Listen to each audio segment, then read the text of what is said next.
Nossa oficina vai dar início agora, tá? E o máximo que dava aqui, uns 15 minutinhos, só pro pessoal ir aparecendo aos poucos. A nossa proposta aqui hoje, ela é um pouco diferente da terça-feira.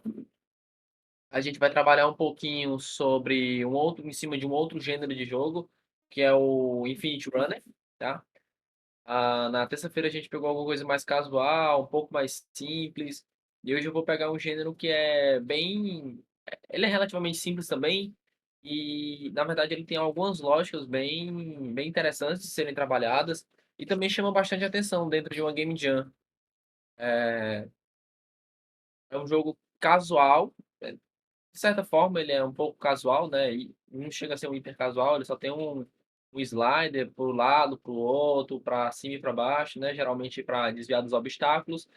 E essa daqui é a proposta inicial. Vocês estão vendo a minha tela direitinho? Tá tudo tranquilo? Dá para ver direito?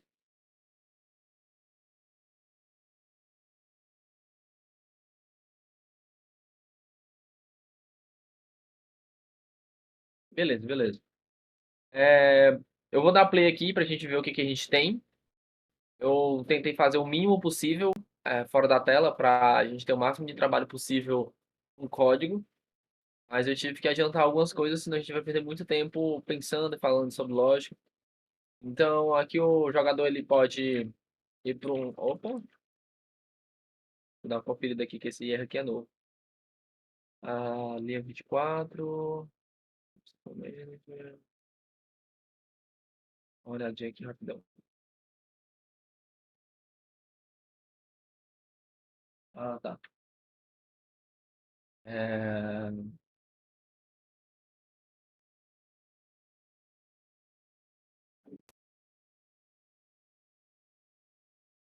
Fiz uma pequena alteração aqui para a gente pegar um conceito ao vivo e acabou dando um pequeno bugzinho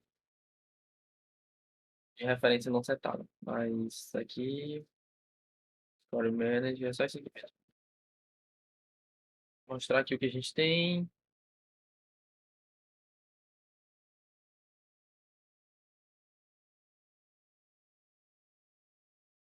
Tá brincando comigo. Esse cara aqui, tudo.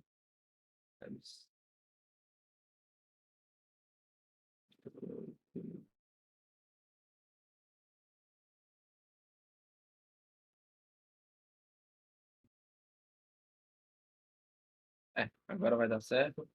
Então, basicamente, a gente tem um carinha. Nossa, muita variável sem referência.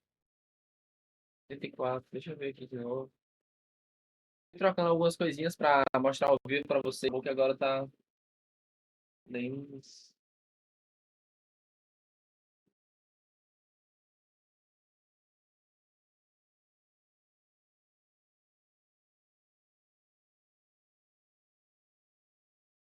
Cara, bem aqui.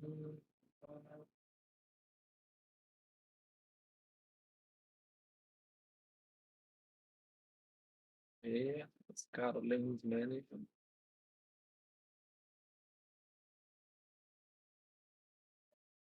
Lemos Manager.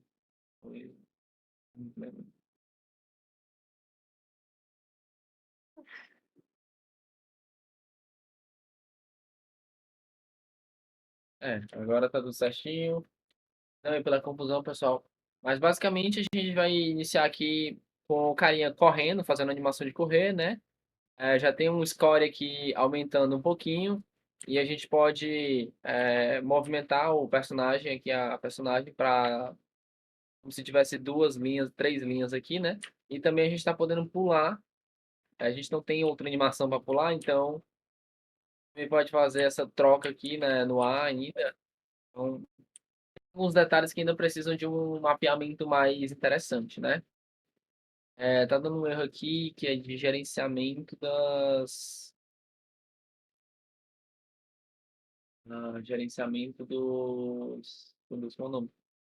Dos spawns, dos obstáculos. Então, lane, qual o erro? Outside of range. Porque ele tá tentando pegar uma linha aqui que ainda não tá acertada, não tá definida. Enfim, tem alguns probleminhas aqui que eu gostaria de ver com vocês agora. Basicamente, o próximo passo aqui desse jogo era setar o spawn desses objetos que vão ficar servindo de obstáculos, né? Vou colocar aqui, só para a gente prototipar rapidamente, uma variável de ambiente. Vou criar aqui um environment. Vou criar três planos para a gente poder enxergar o cara andando nesses planos, né? Então, aqui vai ser mais ou menos assim. E aí eu setei que cada um dos outros planos ficaria na posição 2 de distância do primeiro, né? E se eu setei manualmente, eu tenho uma variável aqui.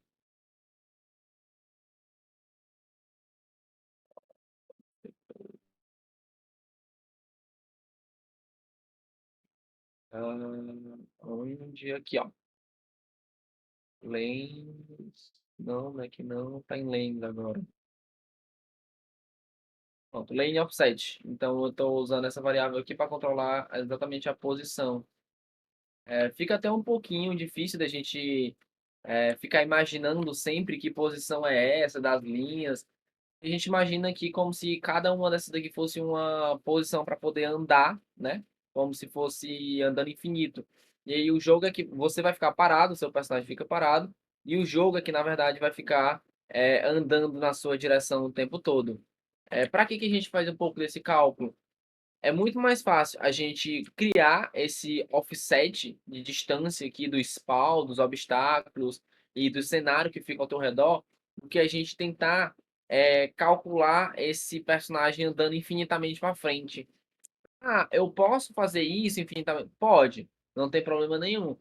Só que imagina o teu cara jogando o jogo, o cara é muito bom nesse jogo, e aí ele acaba tendo uma pontuação altíssima, né? Tendo um valor altíssimo. Então, esse valor altíssimo aqui está sendo calculado o tempo todo dentro do teu jogo.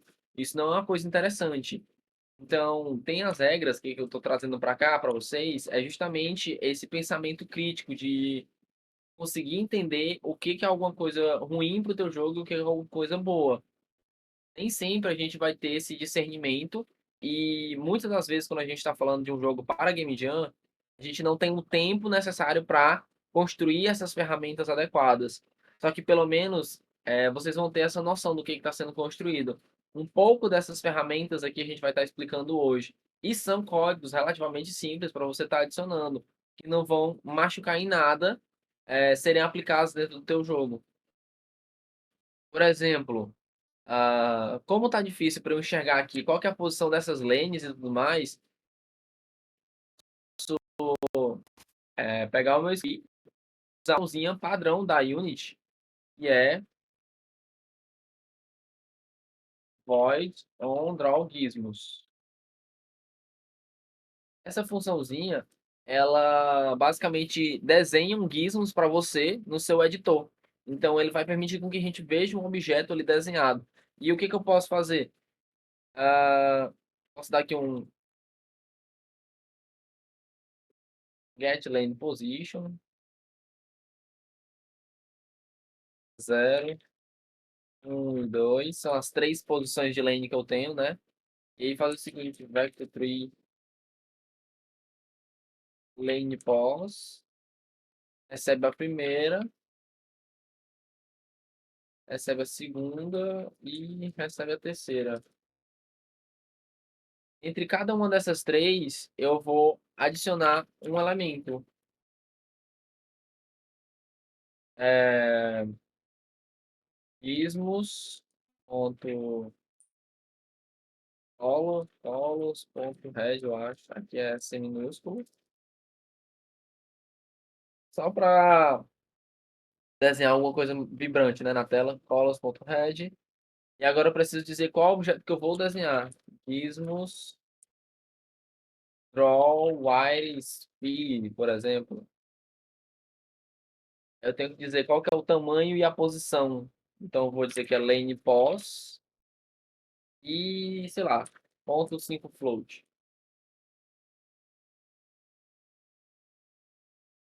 Pronto.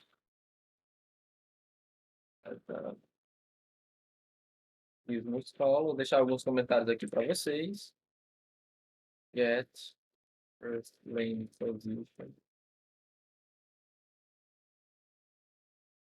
Draw a sphere. Aí aqui eu já estou desenhando a segunda, a terceira. Pronto. Get second lane. Get second position. Get third lane position. Draw a sphere. In third position. First. Tá, com isso aqui eu já devo ser capaz de ver exatamente qual que é a posição que o meu personagem vai poder andar. Opa, que é colo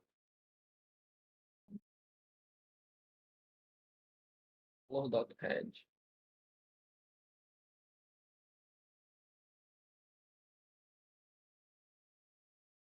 Para pá, pá, pá. Então já apareceu aqui. Essas são as três posições do meu offset. Então, eles estão nessa posição aqui porque o meu offset aqui ele é ah, positivo, 0, 1 e 2.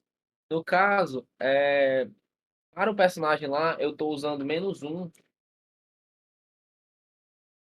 que é 0, 0 e 1.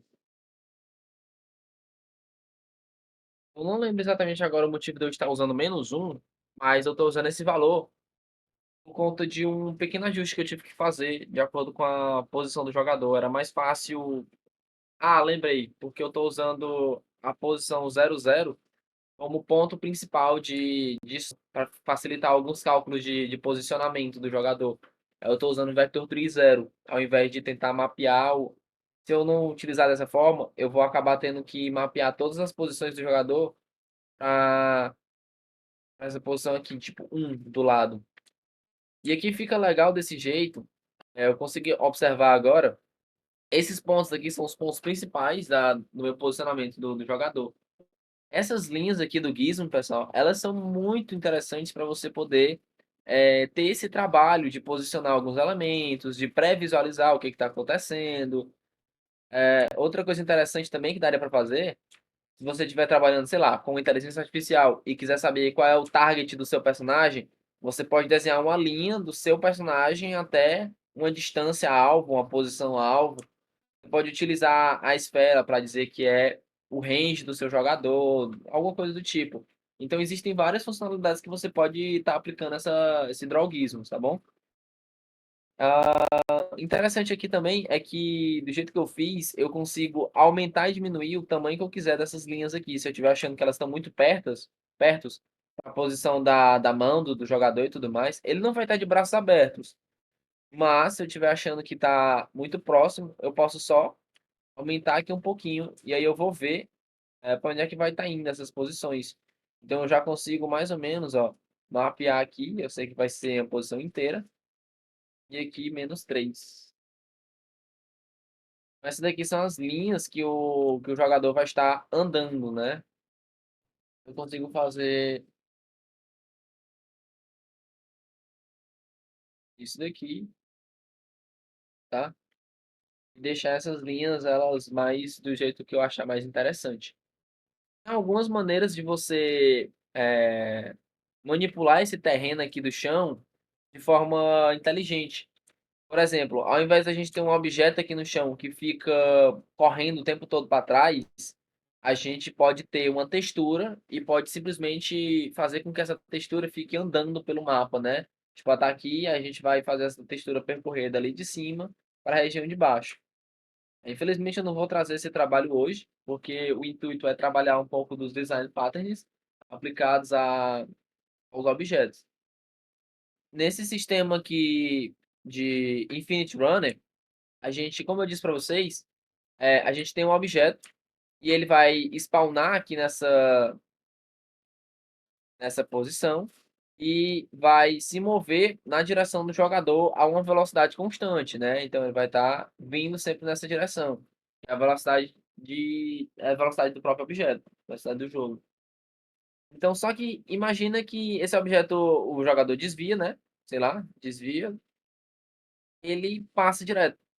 Então, se a gente tem que ter uma lógica mínima para pegar esse objeto aqui e fazer com que ele, não sei, suma do jogo ou a gente destrua ele, alguma coisa do tipo. E é exatamente o que esse obstacle despawner está fazendo aqui atrás. Eu tenho um tamanho dele e um script e ao colidir com objetos, vou mostrar aqui para vocês. Eu mapeei dois tipos de objetos do jogo. Mapeei o obstáculo, que é o atributo que vai machucar o jogador, que vai impedir com que ele tenha o progresso, e a moeda, que é o objeto que vai ter recompensa para ele. Então, se ele encostar no obstáculo, eu simplesmente vou chamar um cara chamado Obstacle Pool e vou retornar esse objeto que encostou nele. E agora é que a brincadeira vai ficar boa. Esse meu obstacle pooling, que é o meu objeto aqui da destruição, que está sendo chamado aqui para retornar o obstáculo, ele é a graça da noite. A gente tem esse objeto aqui, vou aumentar aqui a letra para vocês.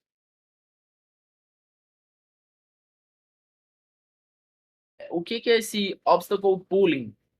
Ele é um sistema que basicamente vai criar uma piscina de objetos e a gente vai poder pedir um objeto para essa piscina. Então, sempre que a gente tiver necessidade de spawnar um novo objeto, e a gente tem essa lógica bem aqui no Obstacle Spawner, a gente tem aqui embaixo a cada X metros no jogo, no caso aqui está sendo mapeado a cada 10 metros dentro do jogo, eu spawno um elemento. E esse elemento aqui embaixo vai calcular o nosso próximo spawn. Tem um range mínimo e um range máximo para dar um pouquinho de aleatoriedade no jogo, não ser tão óbvio para o jogador que ele tem uma sequência fixa. Aí a gente vai pegar aleatoriamente uma linha do jogo, depois a gente vai spawnar um objeto. O nosso spawn, ele não está atribuído a criar um novo objeto, porque sempre que a gente cria um novo objeto, a gente está alocando memória no computador da pessoa. Então esse obstacle pooling, que é a nossa piscina de objetos, ele vai ficar responsável por dizer quantos objetos tem no computador da pessoa. Então nesse caso aqui, a gente começou uma piscina com 10 objetos. Então na hora que começar o jogo, eu vou instanciar 10 obstáculos diferentes. E esses obstáculos, eles é que vão ser chamados todas as vezes que a gente tiver essa necessidade.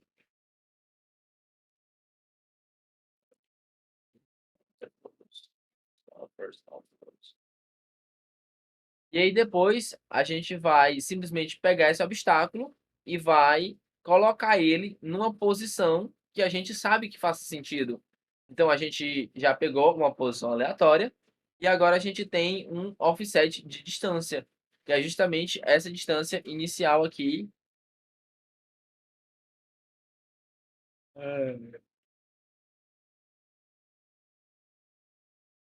É exatamente a distância inicial que o cubo estava no começo, né? Tava procurando aqui uma posição bacana. Aí eu botei aqui no 20, né? Então, essa posição aqui é a distância inicial desse cubo. Eu vou criar aqui um material só para a gente não enxergar. Materials. Vou enxergar um pouquinho. Brown, matte, obstacles.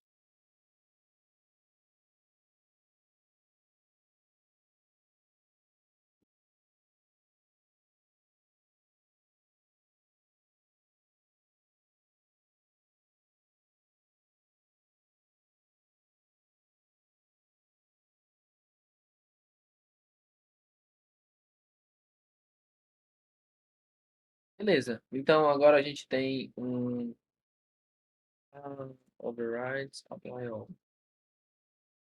Agora eu quero testar para ver se o nosso object pooling está funcionando do jeito que a gente gostaria de que ele funcionasse, né? Só vamos ver se ele vai estar spawnando os objetos. Eu deveria ter diminuído o valor. Ele vai spawnar o primeiro objeto com 10 metros. Então a ideia é que a gente tenha uma lógica de spawn para os obstáculos e uma lógica de spawn para a moeda. Então com 10 metros ele deu um probleminha aqui. Deixa eu ver qual é o...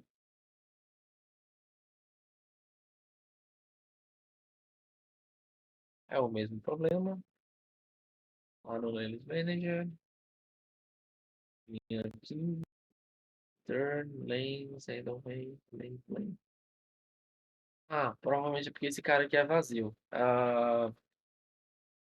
No caso, get random lane.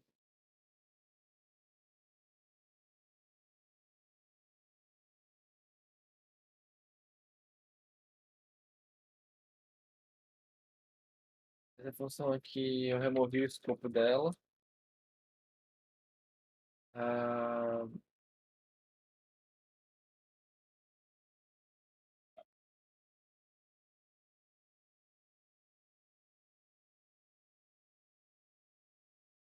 get random lane. É porque eu não tenho necessidade dela. Por isso o problema é que ela não está sendo utilizada. Quem que tá chamando essa função? É o obstacle spawner na linha 26 e 34. Obstacle spawner 26 e 34 aqui. Tá pegando um get random lane. Que ele quer pegar uma position, né? Lembrei, eu removi isso aqui do escopo, tá? No caso, a gente está usando só o get lane position. E aí eu tenho que pegar no caso aqui é get lane position. Eu tenho que passar um index para ele. No caso, é um valor entre 0 e -1. Então é random em de -1 a 1. Só confirmar aqui na não, porque tem um truquezinho aqui que um dos dois não é utilizado dentro disso.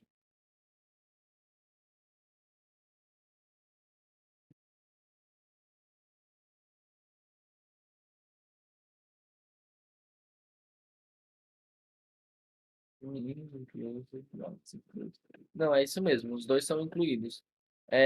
E agora que eu tenho, esse cara não é um inteiro, ele é um vector tree. Caso eu possa fazer o seguinte, aqui, get random lane, aí vector tree lane cost, obstacle lane, get lane position, aí eu passo a linha aqui, que é entre -1 e 1. E aí aqui esse é lane position mais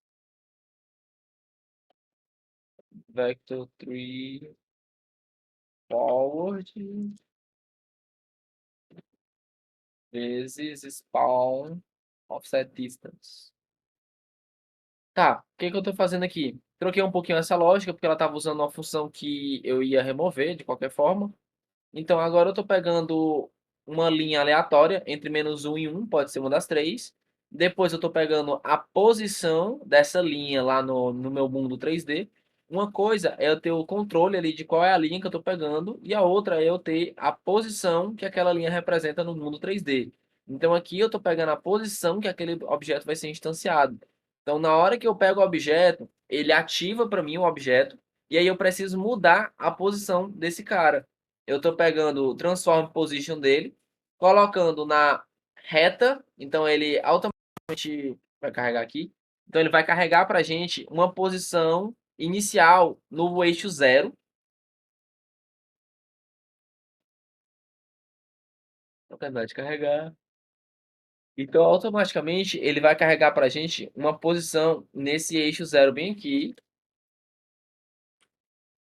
ou no eixo zero, aqui, ou aqui nesse outro lado, né? E aí, o que que eu estou fazendo ali naquele trecho? Eu simplesmente estou somando essa posição zero com a posição do offset 20 para ele carregar lá em cima, ao invés de carregar aqui na perna do nosso jogador. Então, vamos testar e ver. Opa, esqueci de novo de diminuir. Então, a gente vai esperar até a pontuação 10. Ele já instanciou aqui do lado, ó, tá aqui para vocês. Não sei se vocês vão conseguir ver aí pela cena, mas aqui eu já tenho 10 obstáculos que estão desaparecidos ali, ó. Posso botar para eles aparecerem. Então isso aqui faz parte do nosso spawner, do nosso pool, da nossa pool, tá? E aí, quando chegar no score 10, ele vai pegar um desses caras, vai ativar e vai colocar naquela posição. Se eu tivesse feito certo, por algum motivo, na linha 37, tá dando mais uma referência.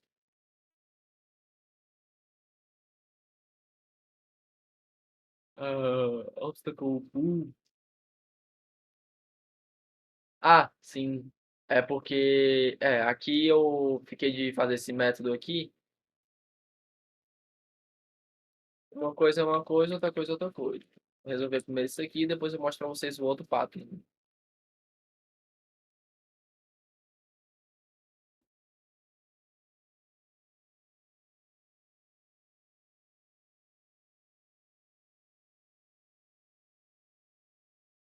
Agora deixa eu diminuir a pontuação que necessita. Agora eu tô lembrando. O size 10.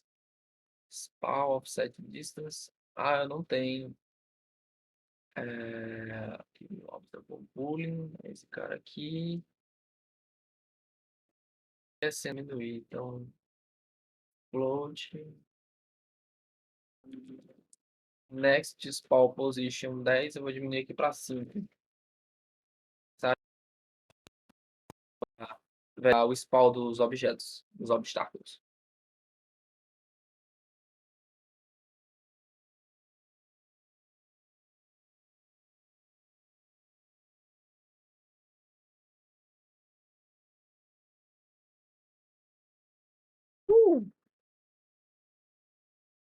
É isso, agora bora validar, para ver se está tudo certinho. Tá dando muito erro de referência porque eu quero mostrar mais dois design patterns falando justamente sobre essa referência que a gente tem nos jogos. Então, às vezes é um desafio, às vezes é muito complicado, mas eu juro que é um processozinho simples. Então, era para ter vindo alguma coisa. Tá ali, foi no 10 por algum motivo. E o nosso spawn está acontecendo ali, só que o nosso objeto ele não está se mexendo, não está fazendo nada, porque o nosso obstáculo ele ainda não tem a lógica de movimento, eu ainda não implementei esse movimento. Eu acho legal trazer um pouco desse design para vocês, o design pattern de Object Pooling, porque ele entra em diversos tipos de jogos, né? Se a gente tivesse, por exemplo, um jogo de defender a base, que a gente tivesse hordas de inimigos, então cada inimigo daquele dali poderia ser interpretado como um obstáculo. Então esse obstáculo ele ia iniciar a ordem, a wave de inimigos, e aí a gente poderia estar controlando quantos objetos estariam sendo instanciados na memória do nosso jogador. Então, jogos como Orcs Must Die, então eles têm um gerenciamento, precisam ter um gerenciamento muito grande sobre a memória do jogador, do computador do jogador, porque tem muita coisa acontecendo ali, são muitos efeitos, muitos objetos. A gente está falando de um jogo que chama a atenção pelo seu tamanho e sua qualidade gráfica. Jogos pequenos nem sempre vão ter essa necessidade da complexidade. E eu falo muito quando eu estou apresentando sobre isso, sobre o quão complexo precisa ser meu jogo. Por mais que eu esteja falando sobre design patterns e tudo mais, é mais uma apresentação de conhecimento. Você precisa ter um nível, você precisa criar um nível de consciência em que você precisa identificar o momento de você ter essa complexidade. Eu sei que não responde muito a pergunta de quão complexo precisa ser meu jogo, mas tendo esse conhecimento, vocês vão ser capazes de responder essa pergunta mais facilmente. Porque vai chegar um momento que você fala assim: poxa, parece que está muito complicado eu fazer uma referência de objetos aqui. Vocês viram aqui que eu tive 4 ou 5 erros aqui falando sobre referência de objeto. Então, será que não está na hora de eu gastar um pouquinho do meu tempo pensando ali qual que é a melhor forma de selecionar os meus objetos, configurar uma textura, configurar um padrão de novos obstáculos, alguma coisa do tipo?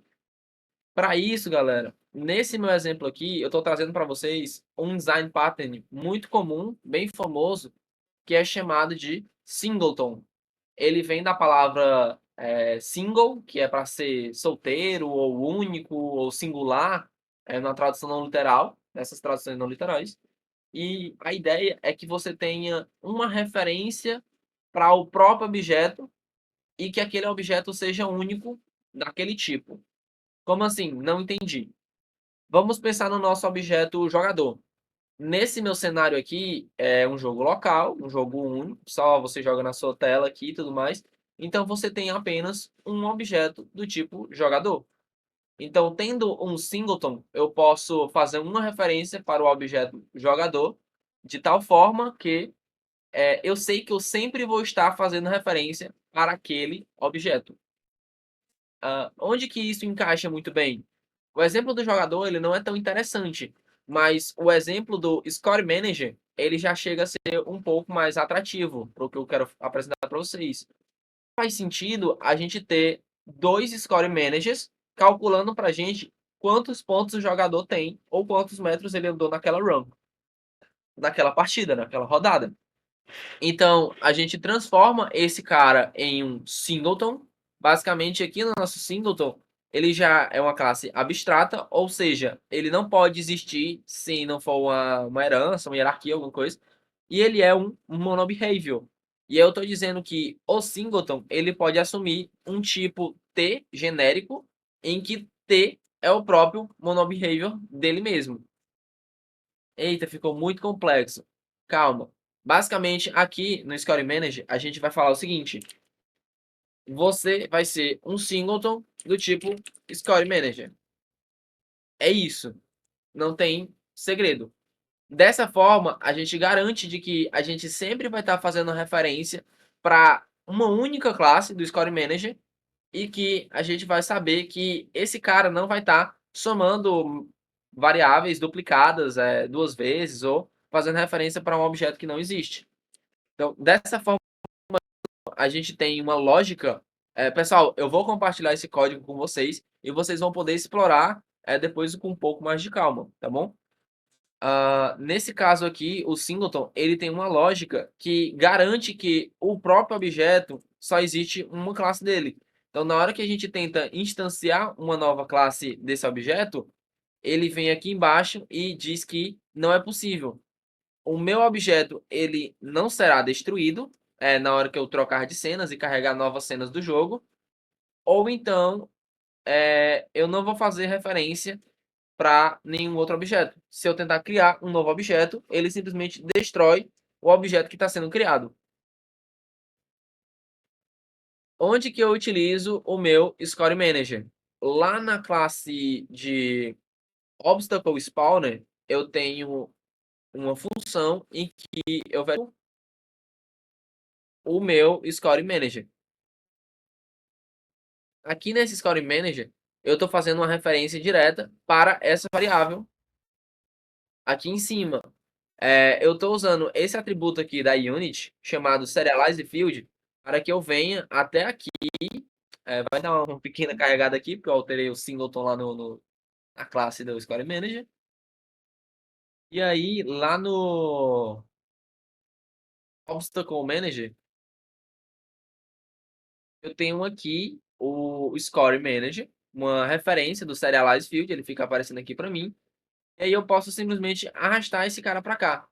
Tem algum problema fazer isso? Não, não tem nenhum problema. A gente está garantindo de que a gente está falando a mesma língua desse cara.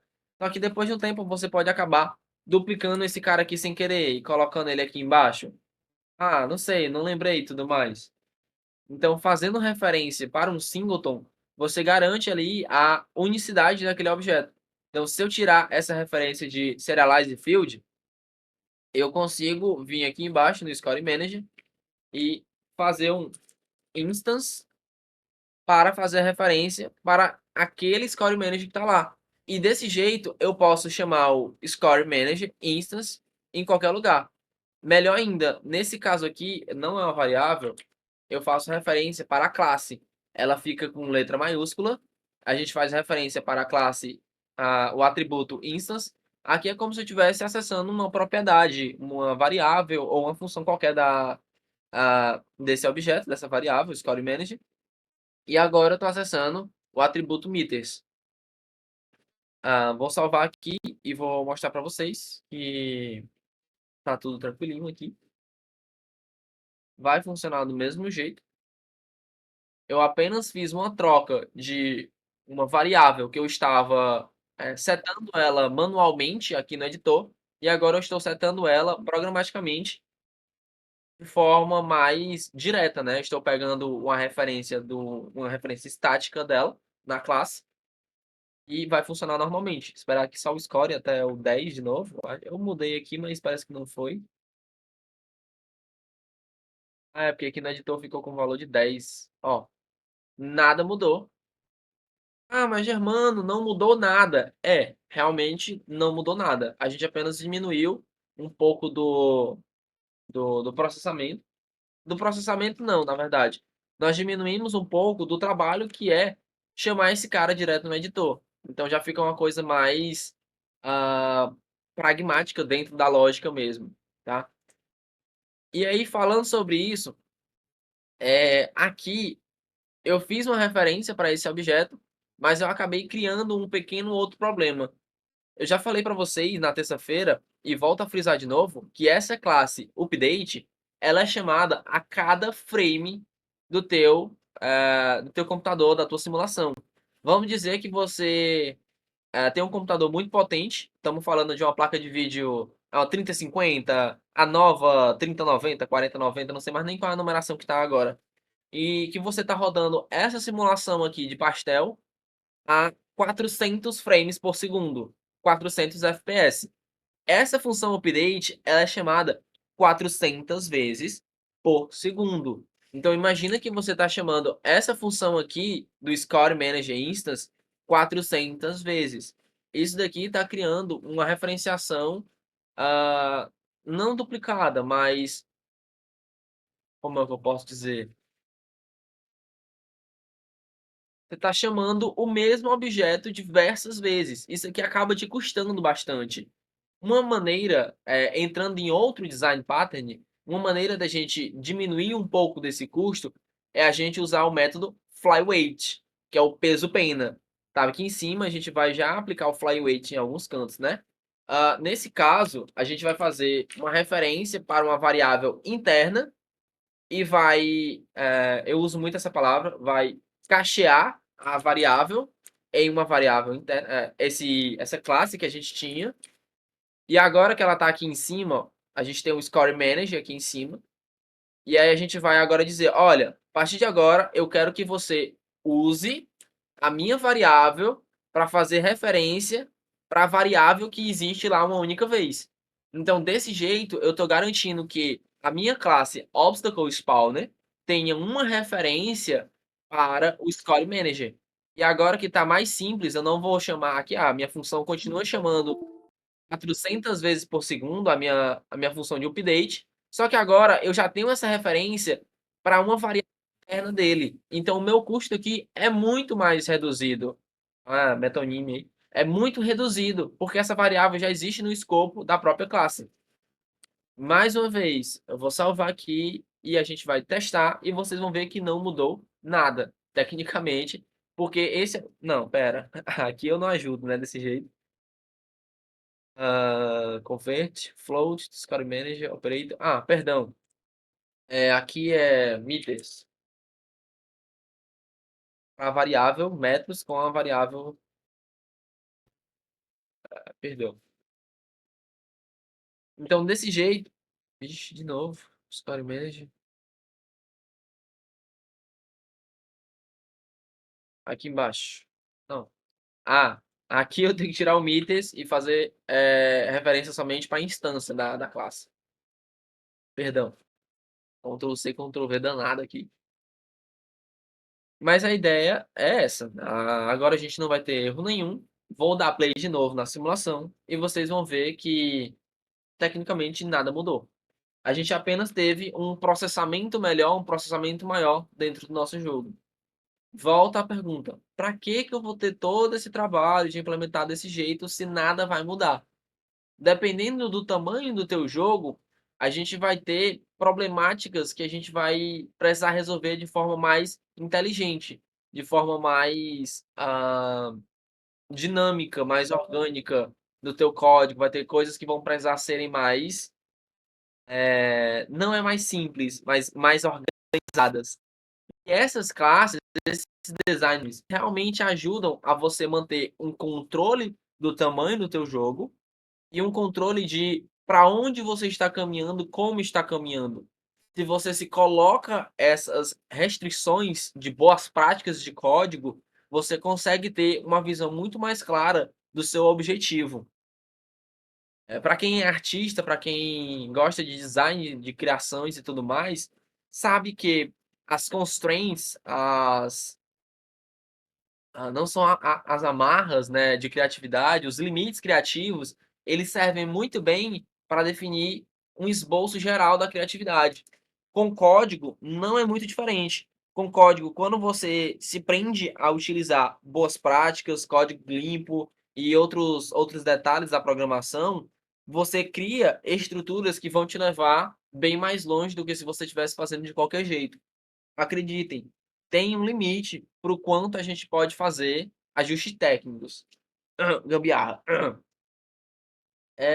Basicamente, pessoal, aqui meio que encerra o conteúdo que eu estava proposto aqui para apresentar para vocês.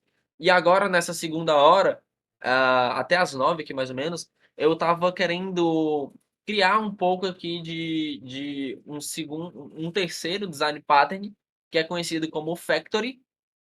Ele é meio, não vou dizer complicado, mas ele é meio delicado de se lidar, porque ele tem uma outra factory que fica por cima dele, que é o Abstract Factory. A gente não vai implementar esse, mas eu gostaria de trazer o Factory para a gente fazer os obstáculos. E para isso, eu vou precisar de um asset 3D, que eu peguei dessa vez previamente aqui no Kine. Eu só preciso importar ele aqui no projeto rapidão, pessoal.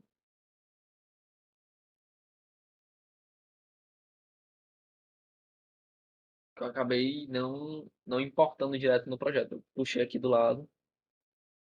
Mas basicamente o que eu queria fazer agora com vocês, o que que é esse método, o que que é esse Design Pattern Factory?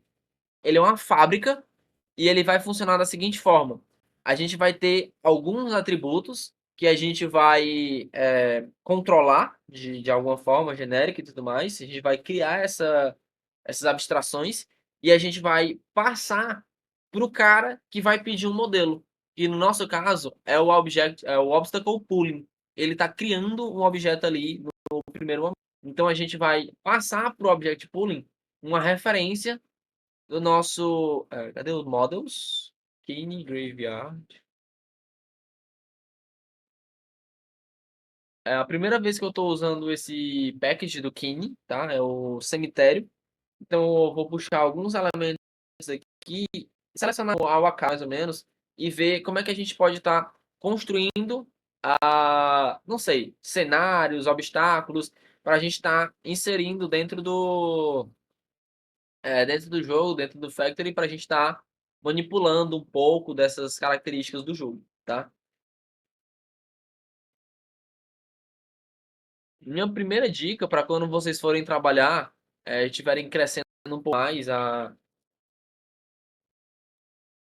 visão de programação de vocês, explorem aquilo que vocês não estão acostumados. Então, nesse momento aqui, bonitinho, está fazendo adicionando um círculo aqui, legal. Mas a gente precisa fazer essa integração, seja no 2D ou no 3D. É interessante que em determinado momento você pegue o modelo 3D, o sprite 2D e puxe ele para dentro do seu jogo, para você ver como que ele se comporta. Você precisa ver o tamanho dele, você precisa ver a dimensão que ele ocupa, como é que vai funcionar enquanto objeto, né?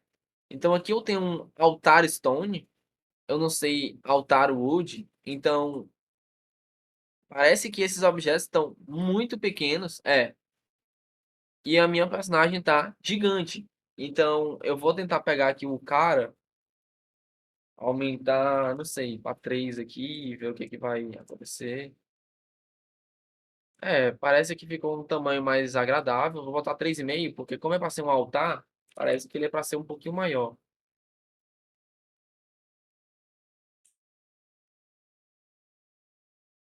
E aí eu vou pegar esse valor de 3,5 e vou colocar em todos os meus atributos.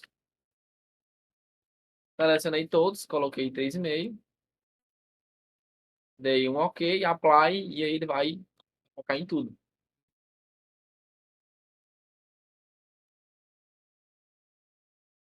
Deixa ele carregar.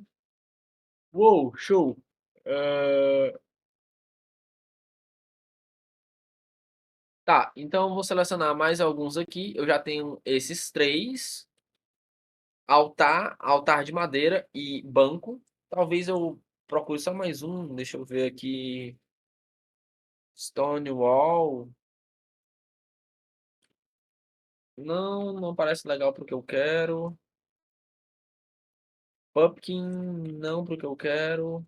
Road, não. Rockstar, não. Eu quero mais alguma coisa que possa ser usada como obstáculo, não.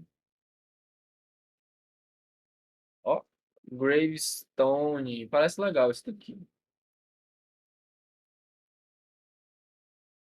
Gravestone Broken, Gravestone Cross, Cross assim. Olha que legal aqui vai ser Debris. Não, Debris eu não vou pegar. Vou pegar decorativo, flat open não, flat não, roof, round, wide. Não, tá bom. Aqui vai ficar bem legal. Esse kit aqui ficou muito legal, saiu melhor do que a encomenda. E eu vou utilizar esses objetos aqui para fazer 4 obstáculos. Estou em dúvida se eu uso o banco ou não. Acho que eu vou usar. Vou usar, é isso. Eu vou utilizar esses objetos aqui para fazer 4 obstáculos. Você pegou um monte de obstáculo aqui do lado e tudo mais. Então, nesse caso aqui, a gente vai criar agora uma factory para a gente transformar tudo isso aqui em um objeto só. E a gente vai passar um atributo para esse objeto e dizer qual que vai ser o objeto que ele vai retornar para a gente. Então imagina que a gente tem um obstáculo chamado gravestone e a gente vai ter um atributo para dizer qual é o tipo de gravestone que ele vai trazer para a gente. Então vamos criar essa função aqui agora. Eu estou deixando os objetos aqui na cena para a gente poder enxergar o que que esse objeto vai ter, né? Como que esse objeto vai se comportar. Para a gente poder pré-visualizar isso mentalmente e tentar colocar isso no nosso manager.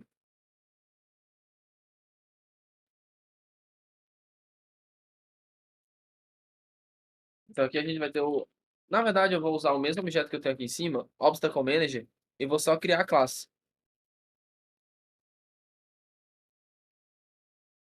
Criar a classe chamado Obstacle Factory. Então, Obstacle Manager, vou arrastar o meu Factory para ele. Claro que deu um errinho aqui de compilação de script e tudo mais.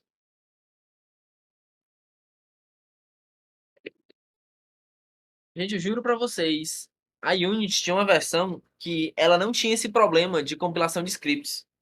E eu não sei em qual momento foi que rolou esse upgrade deles, né? De versão. E aí começou a ter isso aí a cada centavo que a gente troca, edita e ele precisa recompilar todos os scripts. Eu acho isso extremamente desconfortável, mas tudo bem, né?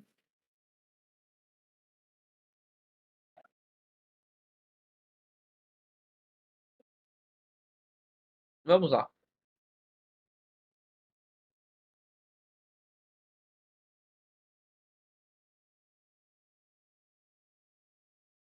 O que a gente vai fazer aqui no nosso Obstacle Factory? Primeiro de tudo, a gente precisa criar os nossos elementos que vão fazer parte do nosso factory. Eu vou fazer uma factory bem simples, só para a gente entender um pouco do conceito. Então, eu vou usar uma estrutura que é chamada de dicionário, dictionary, e eu vou passar uma string e ah, um game object array, tá? Chamar ele de obstacles.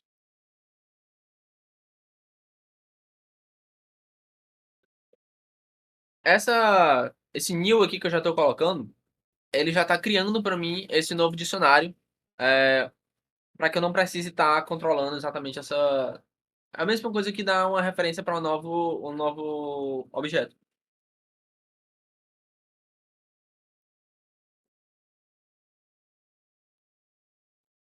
É o mesmo que fazer isso, tá? Esse aqui virou o novo shorthand aí da atualização nova, recente de C Sharp, e a gente já está se aproveitando disso. Nesse caso aqui, pessoal, a gente tem algumas formas de montar esse nosso obstacle. Só que não fica tão interessante a gente programar isso na mão. A gente tem sempre que lembrar que a Unity foi feita para ser utilizada lá pelo editor, é, por esse meio termo, nosso carinha visual. Então a gente vai. Tá chovendo, tá? Então a gente vai tentar abusar um pouquinho dessa interface, como o nosso pequeno jogo de arrasta e solta. Então a gente vai criar aqui agora uma classe public class obstacle ahn, obstacle object creation, sei lá. Se alguém tiver um nome melhor, eu adoraria saber. Então eu vou passar uma diretriz aqui da Unity chamada opa, System Serializable, para dizer que essa classe aqui pode ser serializada lá no editor, vai aparecer para a gente. E vou criar uma lista de obstacle creations. E agora sim, esse obstacle creations, a gente vai dar um serialize field nele, para que ele apareça lá no nosso editor e a gente possa editar ele como se fosse uma lista normal.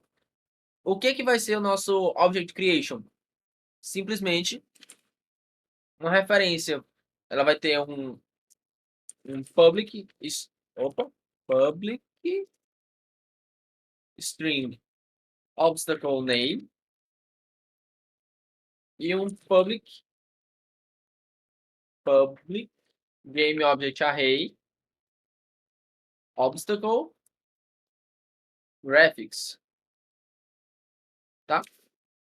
Ah, vou mostrar para vocês, salvei, vou mostrar para vocês como é que tá ficando lá no editor.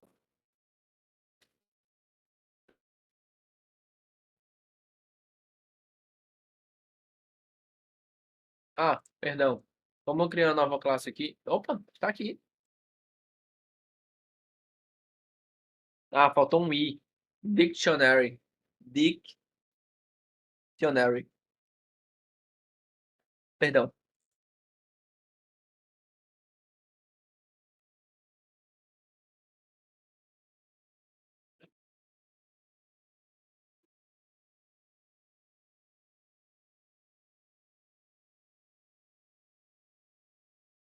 Oh, agora eu consigo ver os objetos aqui. Vou minimizar esse daqui.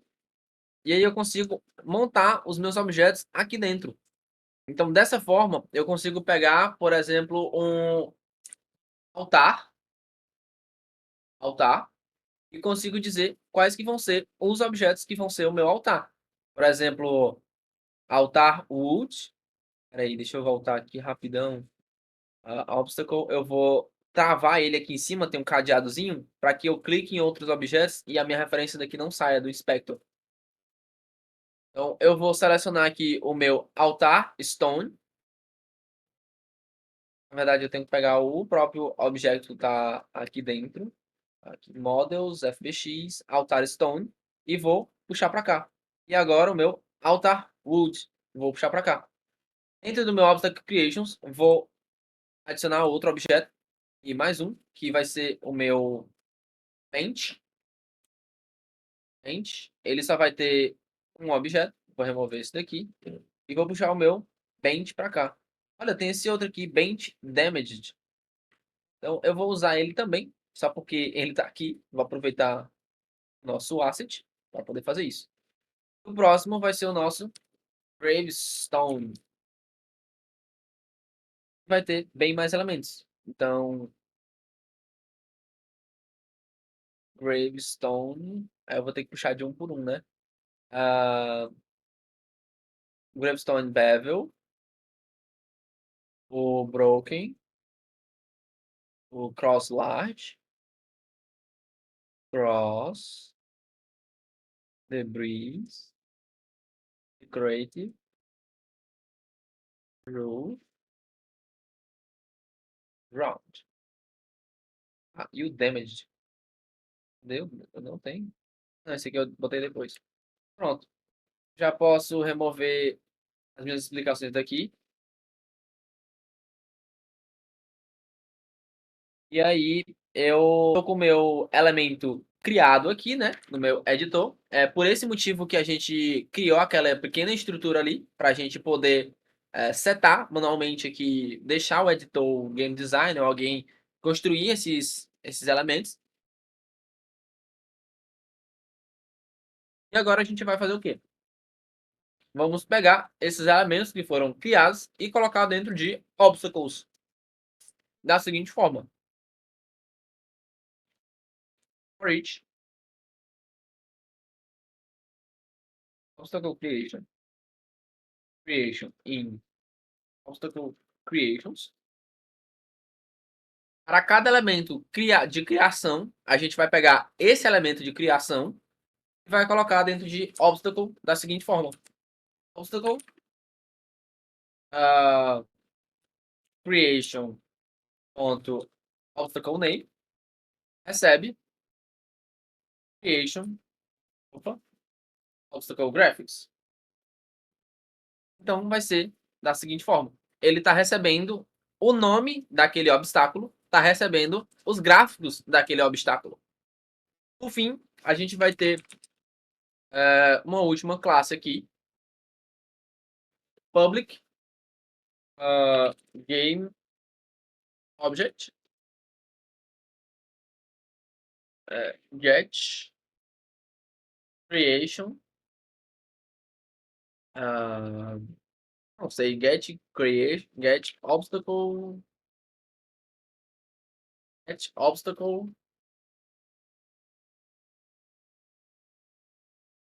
get random obstacle, não sei, vou chamar assim. E aí a gente simplesmente vai pegar esse cara aqui, obstacles. Tenho que passar uma string obstacle name.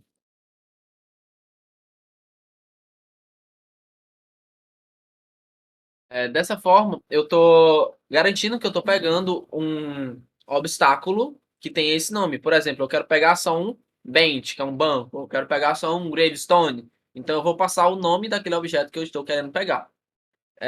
Desse jeito aqui, eu não estou retornando ainda um objeto. Então, eu preciso dar um return para esse objeto. E preciso também pegar um dos itens da lista de graphics, que seria obstacle graphics, que é para pegar o gráfico desse cara. Pô, sinto muito, aqui não. Desse jeito aqui eu estou retornando a lista inteira, porque é um dicionário, e eu estou retornando a lista inteira de game objects, e aí eu preciso retornar um elemento apenas.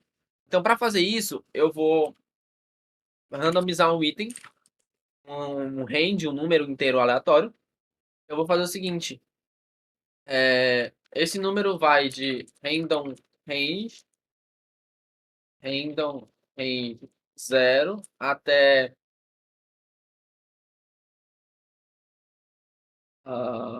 o length desse cara, length, menos um.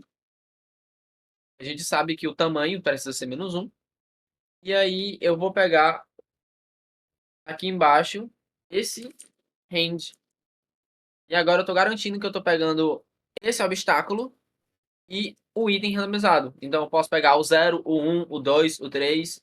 Então, dessa forma, eu estou garantindo que o meu objeto ele seja um item aleatório da lista de itens que ele pode ser. Então, se ele for um gravestone, por exemplo, ele vai ser um entre oito opções.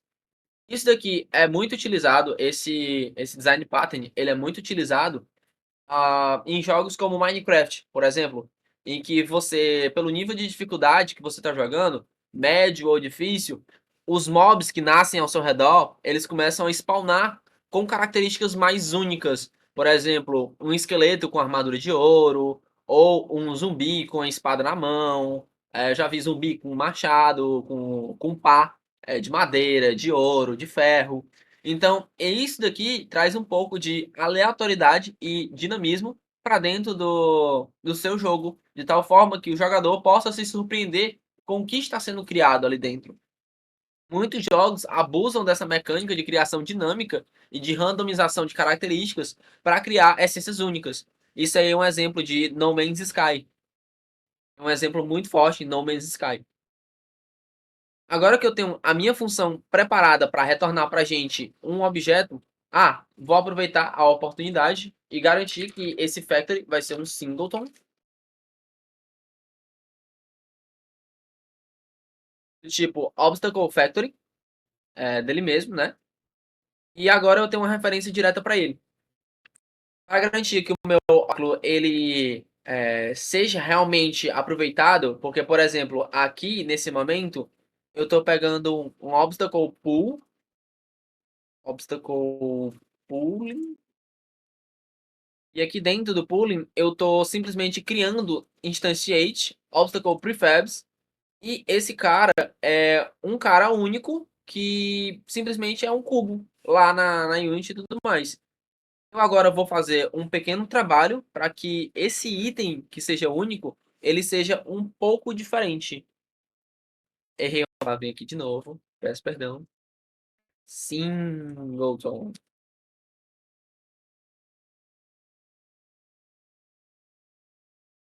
Agora eu vou fazer um pequeno trabalho de creation. Name creation does not exist. Creation. Oh, é só obstacle name aqui. Então não tem esse aqui. Velho Ctrl C, Ctrl V. Preste muita atenção.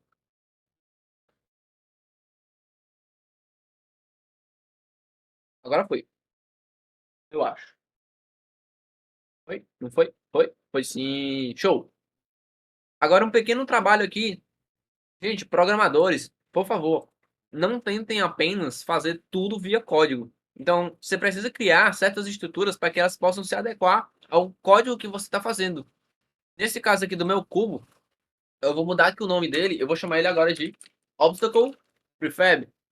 Vou clicar duas vezes aqui nele, carregar ele na cena. E agora que eu tenho o meu objeto aqui, tirar o meu cadeado, eu vou remover esse meu Mesh Renderer dele. Por quê? Ao invés de eu ter o Mesh Filter também, e vou deixar apenas o colisor. Esse colisor aqui, eu vou subir ele meio pixel para cima, para garantir que ele vai estar colidindo com a altura certa do objeto lá, né? Eu vou, na verdade, nem tanto, eu vou deixar como um mesmo. Depois a gente vai ter um pequeno probleminha disso aqui, mas depois a gente fala sobre isso. Eu vou criar aqui, na verdade eu não preciso criar mais nada. Eu tô garantindo agora que esse meu objeto, eu vou aproveitar que eu tô bem aqui, e vou criar uma classe chamada obstacle. Eu não tinha feito isso ainda. E esse obstacle, ele vai ser responsável por gerenciar o movimento do meu obstáculo. E ainda não, a gente estava vendo aqui que não tinha nenhum movimento dentro dos meus obstáculos.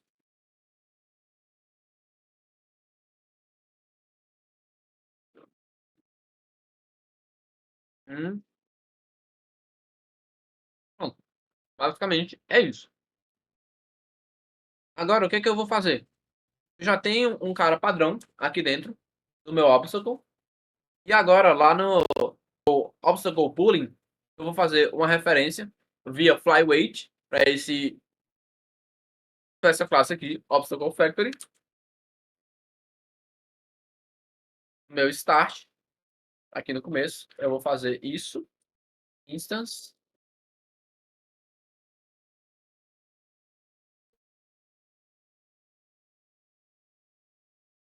e aqui em cima,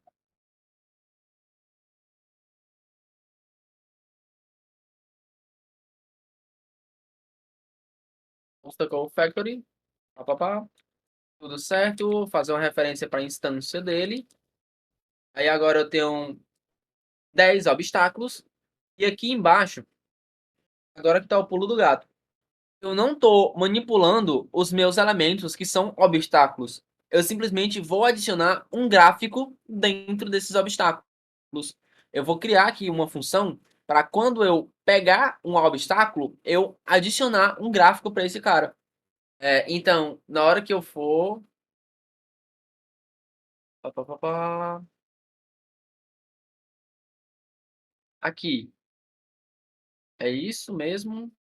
Obstacle returns the shade. Não é aqui. Eu acho que é aqui mesmo. Não. Não, não, não vai ser aqui em Object Pooling, não. Peço perdão. A gente vai levar essa função aqui lá pro. Essa necessidade vai levar lá pro Obstacle Spawner. Ele que vai ser responsável por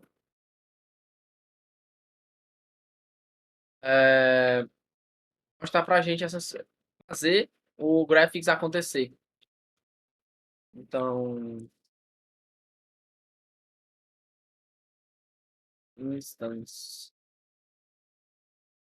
Então, aqui embaixo, na hora que ele pega um elemento, spawn elements, ele vai get obstacle. Cadê aqui? Get obstacle.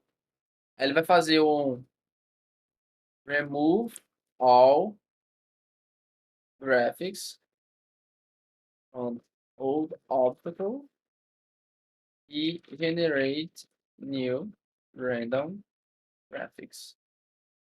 Então aqui no caso, eu vou fazer um obstacle, vou dar uma olhada aqui, uma coladinha rapidão.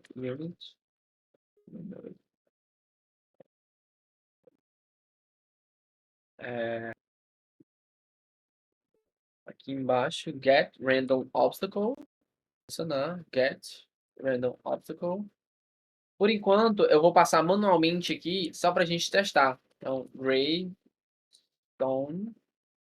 acho que é assim o nome. Eu vou já trocar também para garantir que vai ser desse jeito.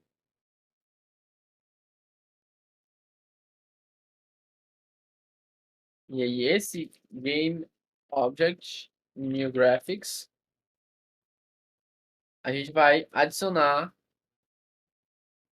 como New Graphics transform.setParent obstacle.transform.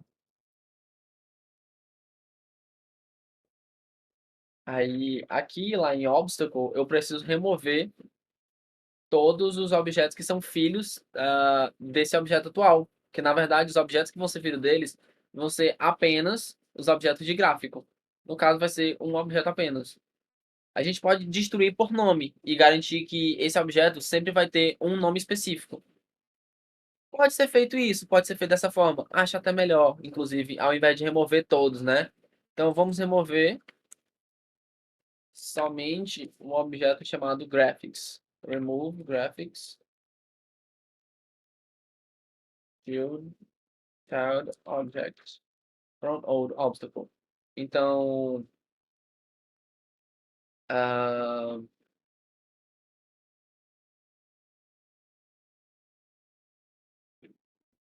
deixa eu ver, eu acho que get child graphics ponto destroy.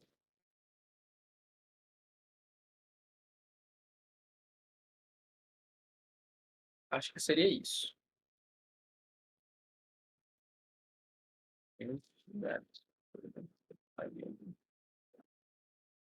Estou um pouquinho em dúvida.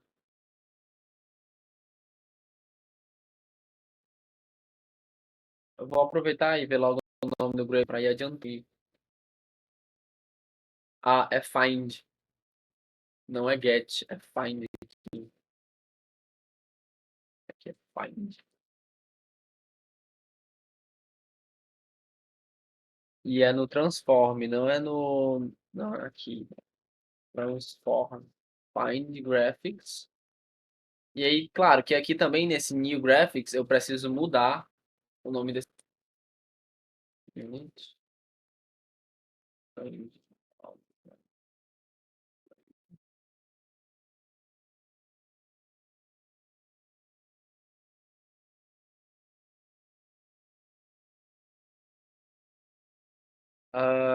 Aqui no nosso Obstacle Manager, rapidão, Gravestone, eu errei aqui, né? Sabia. É com S minúsculo. Então, Gravestone. Tá tudo ok aqui. Salvar. E destroy takes zero arguments.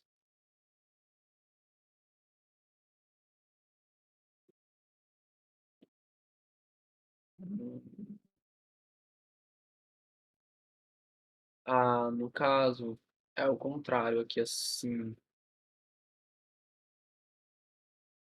Destroy, obstacle, transform, find, game object, graphics.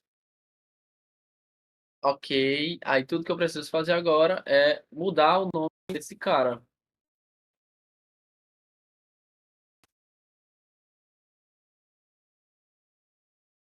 Eu consigo fazer isso normalmente com new graphics.name equals graphics. Agora eu estou garantindo que esse objeto vai se chamar graphics. Só que aqui ainda tem um único problema, né? Na primeira vez que esse cara rodar, o obstáculo não vai ter, pode não ter item nenhum. Então, para garantir, eu preciso dar um ifzão aqui, né? E garantir que esse cara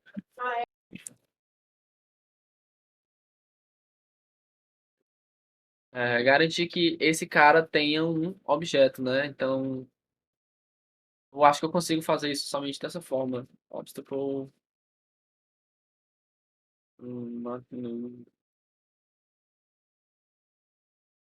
Se esse cara não for nulo, então destrói ele.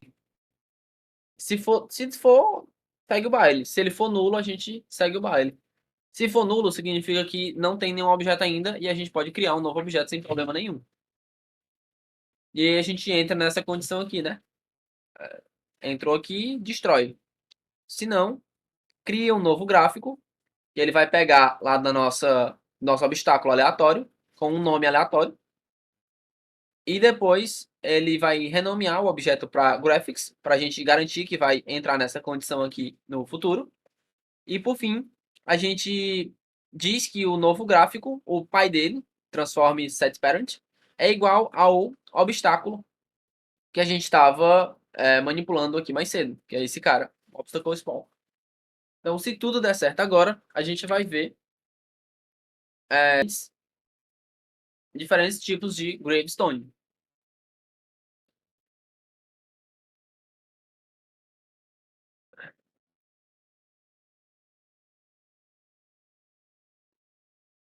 Hum, deixa eu só mudar aqui o obstacle spawner.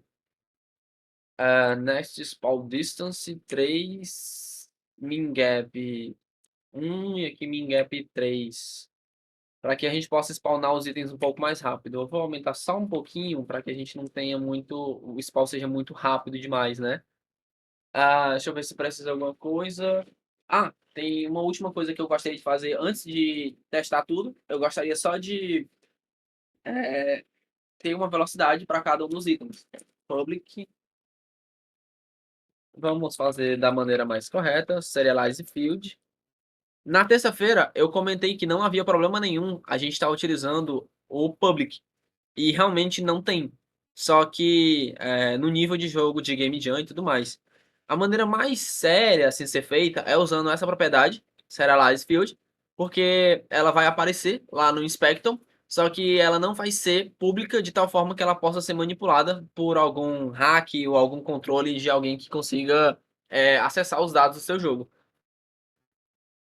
Isso não tem nada a ver com uma questão de propriedade, de garantir uma segurança e tudo mais. Quem quiser vai arranjar um jeito de manipular os dados de alguma forma, mas isso aqui é mais por uma questão de boas práticas. Lembrem sempre que, enquanto eu estiver falando sobre design patterns e tudo mais, eu vou estar comentando sobre boas práticas de código, tá? Então, serialize field, load, speed. Aí aqui no update, a gente vai fazer só um this transform.position vai receber back forward negativo, porque ele vai andar na direção do jogador, só para garantir. Obstacle tá aqui, então ele tá no 20, então ele vai andar nessa direção, vai andar negativamente, diminuindo. Então, uh, speed vezes time dot delta time vezes menos vector 3 forward. Basicamente é isso. Então a gente não precisa fazer mais nada aqui. Nosso obstáculo está pronto para ser movimentado na cena. Então a gente vai lá só no prefab e vai alterar essa variável para, não sei, um 5 talvez, um 4, só para a gente visualizar o movimento inicial. Depois podemos alterar esse valor do jeito que a gente preferir. Se tudo der certo agora, a gente vai ver alguns gravestones sendo spawnados, alguns obstáculos do tipo gravestone, e eles vão ser diferentes entre si. Para cada novo obstáculo respawnado, reposicionado dentro do jogo, ele vai ter uma chance de ser diferente, né? Uma chance alta ou baixa. Então os spawns vão começar. Opa! Um pequeno probleminha de prefabs. Transforms designs na prefab asset and cannot be set to prevent data corruption.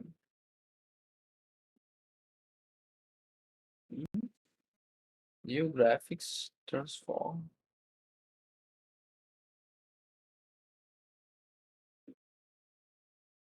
To prevent data corruption.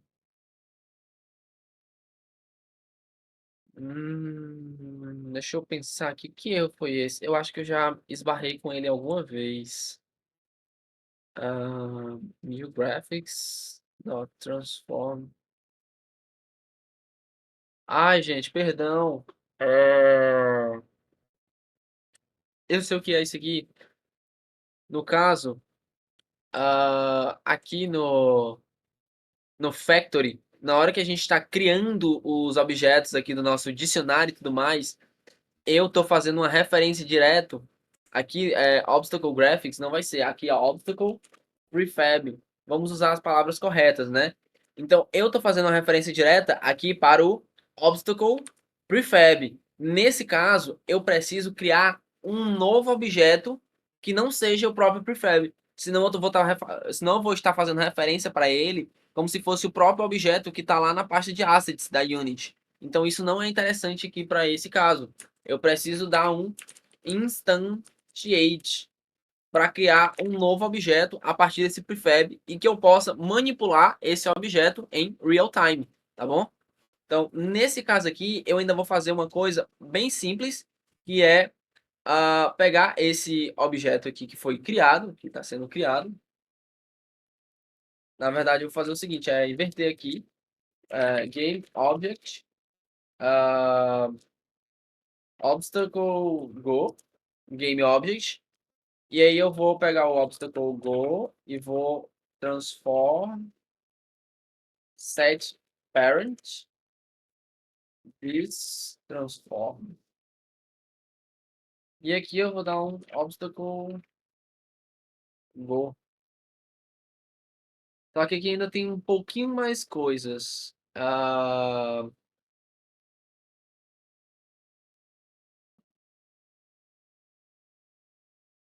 Aqui eu tô trabalhando como se fosse um objeto apenas, e não é o caso. Eu tenho uma lista de objetos, né? Game Object Array. Não é uma lista, é um array de objetos. E aí eu preciso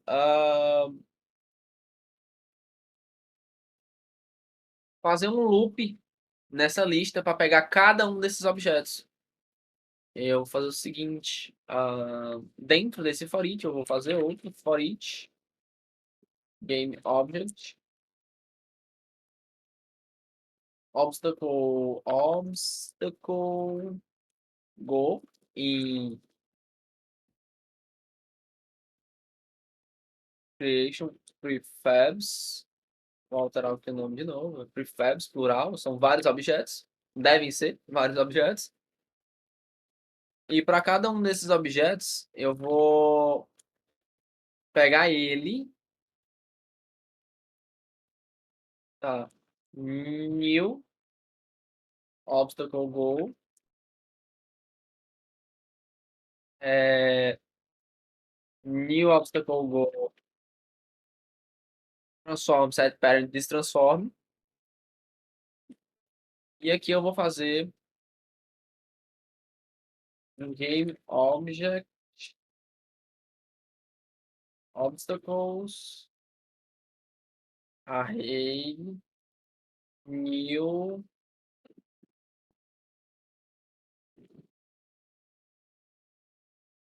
length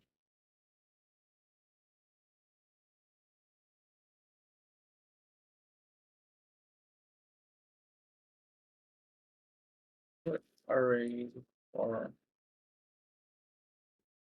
obstacle prefabs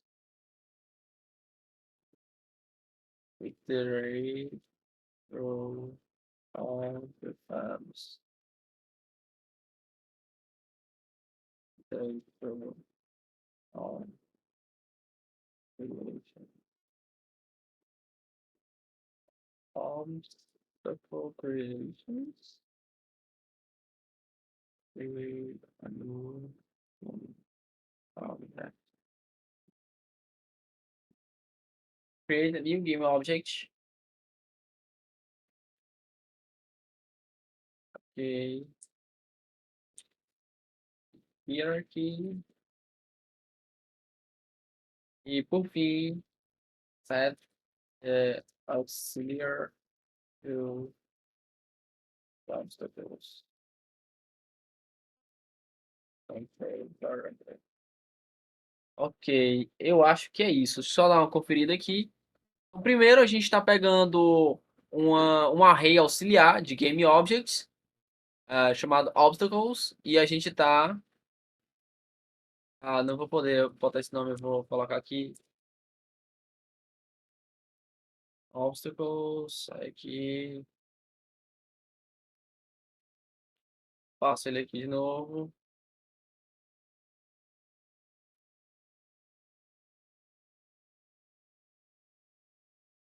Tá? Aí eu preciso também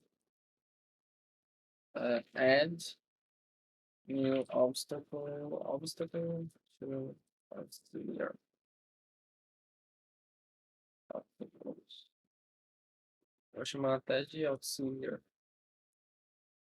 obstacles. Auxiliar obstacles count assim new obstacle go. Então aqui basicamente a gente está iterando para cada prefab dentro da nossa criação, a gente está criando uma nova referência para aquele prefab, para que a gente não altere o dado original. A Unity nem permite isso, por isso que a gente precisou de toda essa estrutura. Então a gente está, essa linha aqui está apenas limpando um pouco da hierarquia. Vou já comentar sobre isso com um exemplo mesmo dentro da simulação rodando. E por fim, eu estou adicionando esse objeto em uma posição no Auxiliar Obstacles. E eu preciso criar esse count agora para a gente estar contando cada um desses objetos aqui. Vou criar ele bem aqui assim. Auxiliar counter. Count. Então, o primeiro é 0 e os próximos update counter. Pronto, basicamente é isso. Depois que a gente cria toda essa estrutura para a gente ter um novo objeto que vai ser utilizado lá como gráfico, a gente simplesmente seta ele no local correto. Agora sim, deve ser possível a gente pegar o objeto sem grandes problemas.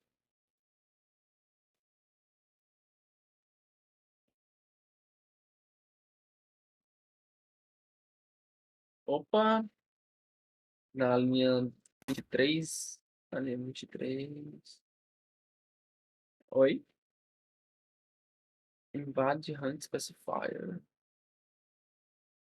Expected.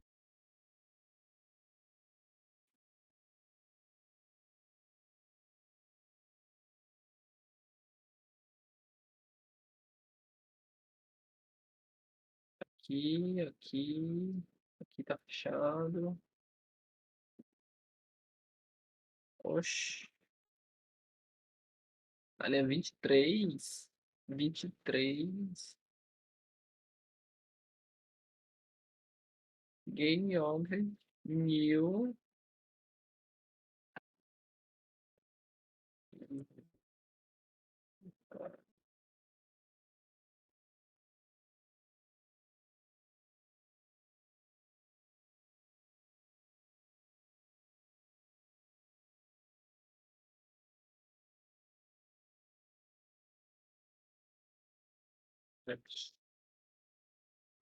Acho que é só isso aqui, bora ver.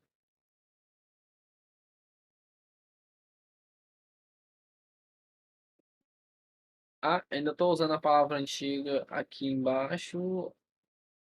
Obstacle factory object. Hã? Does not contain a definition for obstacle prefab. Prefabs plural agora.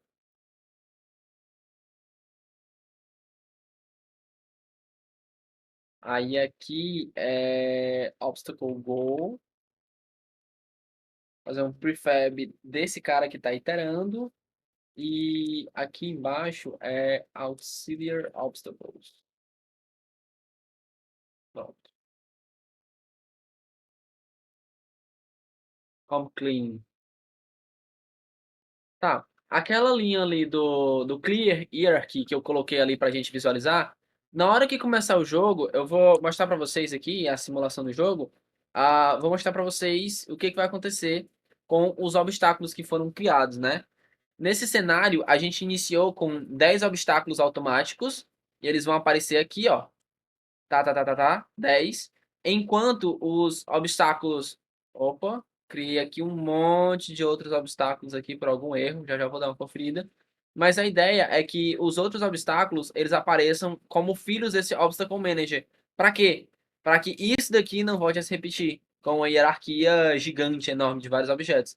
Isso aqui é somente visual mesmo, para a gente estar trabalhando. Quando a gente vai crescendo o tamanho do jogo, fica um pouco inviável da gente acompanhar todos os elementos que estão aqui dentro. Faz parte da organização. Index outside the bounds of the array. Então, erro na linha 46. Dá um clear nisso aqui. Erro na linha 46. Tá, tá, tá, tá. Isso aqui não era para estar acontecendo de jeito nenhum. Deixa eu pensar por que poderia estar acontecendo. O range é um cara que vai de 0 até o length menos 1. Então, se eu tenho um array com 2, ele vai de 0 a 1. É 0 e 1. É 2 menos 1, no caso. Se eu tenho 5, ele vai de 0 até 4. Então tá certo. Por que que estaria dando errado aqui?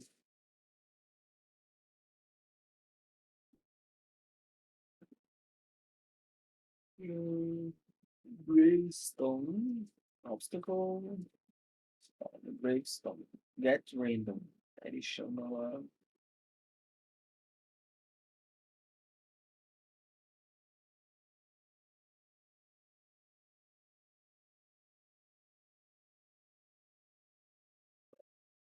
Ele chama Get random. Get random. E eu pego o inteiro de 0 até, sei lá, no caso. Ah, por algum motivo eles estão zerados, ó. Que estranho, eu já tinha acertado eles, mas. Ah, tá, perdão, pessoal. Isso aconteceu porque eu troquei o nome da variável. Quando troca o nome da variável, ele pede referência para o objeto que está lá. Então vamos botar aqui de novo, né? Então, altar stone, altar wood. Aqui bench é bench e bench damaged. E aí aqui no gravestone, eu não vou lembrar todos, mas vou tentar colocar alguns. Bevel, broken, cross large, cross, debris, decorative, aí pula por roof, round e talvez wide, não sei. Se não for, a gente corrige. Mas é isso. Então, nosso último play da noite, espero eu que sim, sem nenhum erro dessa vez. Vamos garantir. Opa, parece que explodiu tudo aqui na nossa frente. Não é interessante, mas a gente já pode ver que tá funcionando um pouquinho, ó.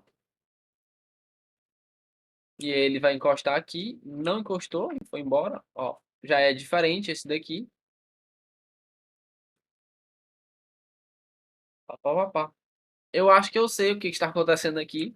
Um pequeno bug, né? Se eu pausar e clicar nesse objeto, o que está acontecendo? O meu obstáculo pai, ele está em uma posição, aqui, ó. Enquanto o meu objeto filho está em outra posição. Deixa eu pegar aqui, sair. Então, o meu obstáculo pai, ele está na posição 8, né? E o meu graphics está na -20, em referência à minha posição do pai. E aí, na hora que vai andando, ele vai até o ponto lá final e vai sumir. Enquanto isso, os objetos que estavam aparecendo aqui na frente, eles são os objetos de prefabs que estão sendo utilizados como graphics. Ah, no caso, na hora que eu dou um instantiate neles aqui, eu preciso ah, eu preciso sumir com esses objetos. Eu vou fazer,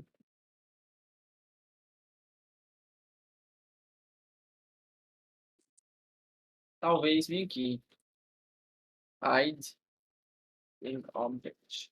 Sem problema nenhum. New obstacle goal set active false. E aqui, outra coisa que eu preciso fazer também é, na hora que eu pegar este objeto aqui, no get random, eu preciso dizer que, aliás, agora, new graphics, dot transform local position é igual a vector3 0, se eu não me engano. Eu acho que é isso. Aí eu vou garantir que a minha posição do objeto ela vai ser 000 em referência ao meu pai. Que é o objeto o pai do set parent. Vamos ver se é isso mesmo.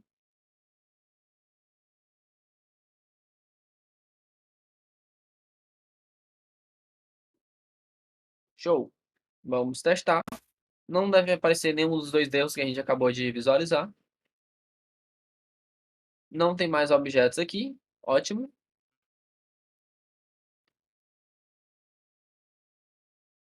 Ah, claro, né? O último eu deixei o objeto invisível aqui, né? Na hora que eu pegar o objeto aqui de novo, random aqui e tudo mais, eu preciso é, Game object obstacle go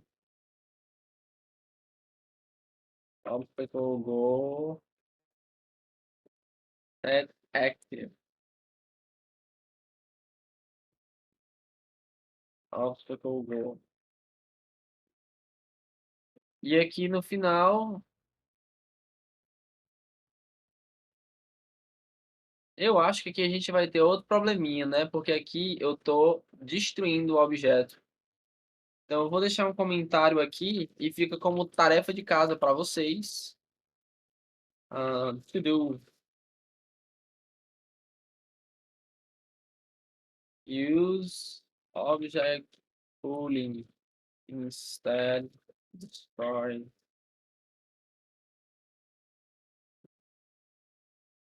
bug.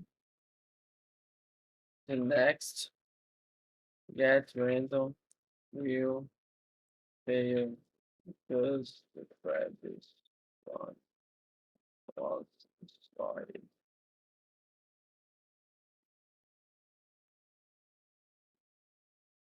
Provavelmente o próximo objeto ele vai dar um bug na hora de tentar randomizar lá do gravestone, porque na primeira vez que ele randomizou o objeto, ele já não na primeira vez não existia nada.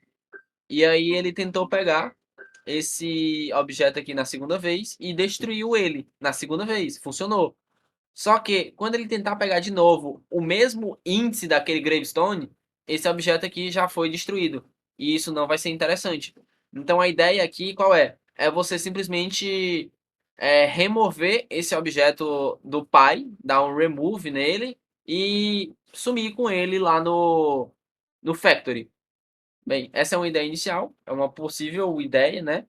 Eu não vou ter tempo para implementar isso, mas quero testar aqui com vocês para a gente mostrar funcionando o nosso factory aqui de um jeito. Game object. Aí errei algumas palavras aqui de novo. Game object.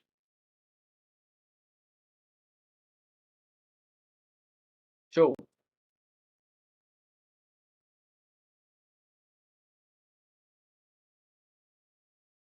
Uh, é isso aí, galerinha. Nossa fábrica saindo do forno. Todos os objetos prontinhos, preparados. Vamos cruzar os dedos e torcer para que não tenhamos mais erros. Ó, e esse aqui já foi diferente do primeiro, que já foi diferente do terceiro. E até o momento a gente está sem erros. Tentar pular aqui por cima, não dá, né? Obviamente. Parece que tá tudo tranquilo. O objeto aqui sumiu. Certa resposta. Não sei o que que possa ter sido. E é isso. A gente tem uma factory funcionando direitinho com vários tipos de objetos diferentes. Eles são obstáculos, mas eles são gráficos diferentes. Bem, pessoal, queria encerrar aqui o conteúdo por hoje e deixar aí aberto a perguntas para quem tiver acompanhado até agora. Gostaria de saber se ficou alguma dúvida, alguma pergunta aí que vocês gostariam de esclarecer.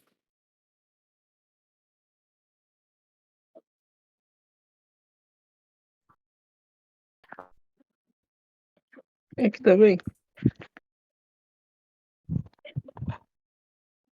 Show, então. É isso, pessoal. Agradecer a presença aí de vocês. Obrigado aí por ficarem até o final. E a gente se vê aí, talvez sábado, aí para fazer a terceira oficina. Vai ser um pouco mais complexa do que essa. E a intenção é que o conteúdo continue aumentando um pouquinho de dificuldade, né? Para a gente acompanhar e ver como é que a lógica se comporta em outras situações. E conhecer também um estilo de jogo diferente e como é que design patterns podem auxiliar dentro desses gêneros de jogos diferentes. Bom, beleza. Valeu, pessoal. Boa noite. Até mais. Boa noite. Até.